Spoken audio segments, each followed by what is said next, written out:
If the structure of the family held women in place, it was certainly not the only source of their disadvantage. A second explanation for women's place lies in the belief systems that held them in thrall. North and south, east and on the frontier, the common wisdom held that women were simply mentally and morally inferior to men. This belief system, derived from the Enlightenment, fully justified women's lesser place in the minds of the 17th and 18th centuries. If, as Enlightenment philosophers believed, reason was a capacity of men and not of women, then women could hardly have a voice in their own self-governance. Their lack of power and authority were merely appropriate to women's nature. Belief in the mental and moral inferiority of women was deeply rooted in the colonial period and with diffuse consequences.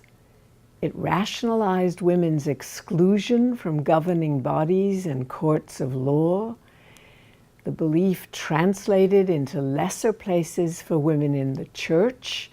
Remember, the Puritans, who thought that God could hardly be expected to speak to women, systematically excluded them.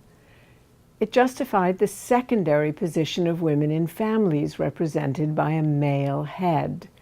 After all, the family sustained both church and state, so women's voices in it must be subordinated. And as we'll see, to some extent, that belief in women's moral inferiority continues down until today. Think a little bit about the common stereotypes about women, how they are emotional and they cry at the first opportunity, how they're unstable and unreliable. And although many of us don't believe those stereotypes anymore, somehow they remain embedded in our culture. Thirdly, we might want to look to demography for an explanation of women's lesser place. We know that women were essential to the survival of colonies. Men generally could not run households without a helpmeet, and women were essential to reproduce the population as well. But the proportion of men to women in the colonial period was about 4-to-1, about 4 times as many men as women existed in the average 17th century community. Women were a scarce commodity. Yet they were weak creatures. 2 of every 10 women would die in childbirth. They needed to be regularly replaced. A man might certainly expect to have more than 1 wife, often 2 or 3 in the course of his lifetime. A second or third wife was often known as a now wife or a present wife, signaling a man's expectation that she might not be the wife of his future. Valuable as she was, if no man expected that his wife would be long for this world, he could and did regard her and her opinions as on a lesser rank with his own. Inheritance provisions constituted a 4th factor that influenced how women were treated. Land, which of course was available in large quantities, nevertheless was often passed on from father to son. It was the sons who inherited the land on which they would settle and raise the next generation of families. The daughters would get what we call movables. They might get furniture or china. They might inherit a cow or an enslaved person as their property when they married, but they tended not to inherit land. Political participation, however, resided in the householder who, by definition, owned at least his house and the land on which it sat.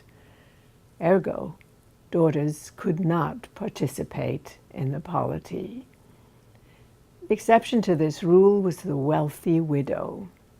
Typically, a widow might receive 1/3 of her deceased husband's holdings, generally only as a life interest to be passed on to her children after she died. That meant that she would have enough food and sustenance to live in a house or on land for her lifetime, but that after she passed, the property would be divided between her sons and her daughters.